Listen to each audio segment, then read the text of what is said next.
Let's start with a little history. Radio was one of the first and most significant accomplishments in the 20th century. Guglielmo Marconi began his radio experiments in Italy in 1895, and in March of 1899 he gave a memorable address on wireless telegraphy in London. Marconi's unique contribution was not the discovery of electromagnetic waves. Heinrich Hertz had already done that, but instead a practical application of how far these waves could be detected. Marconi's achievement has been well documented, but there are others whose stories are yet untold.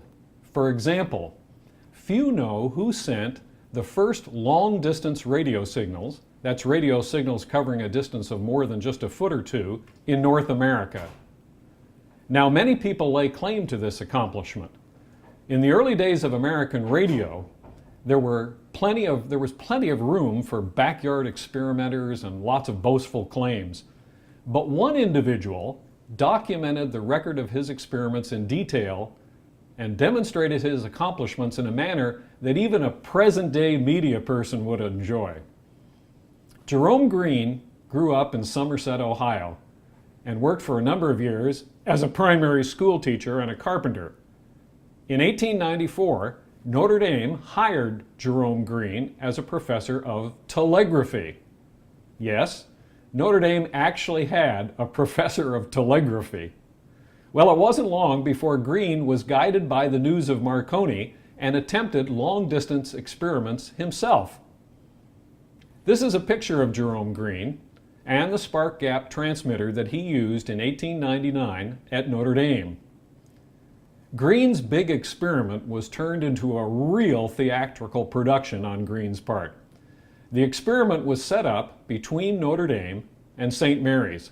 That's a distance of just a little over a mile. It was witnessed by hundreds of people.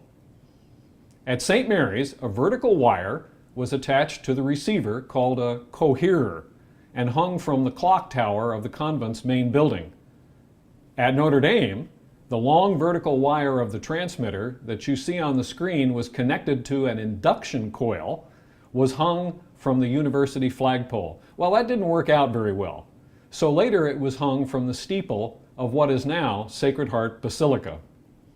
What Green did was he sent in Morse code the letter S, ... When he sent it from Notre Dame, it was received at St. Mary's, and the nuns at St. Mary's and the students marched through the science building in order to see that the letter S was what was actually received.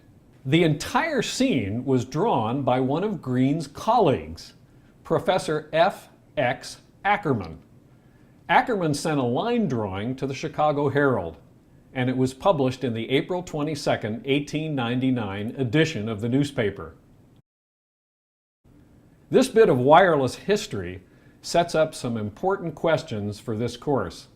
Namely, who owned the airwaves when Marconi and Green started their experiments, and does anyone own them now?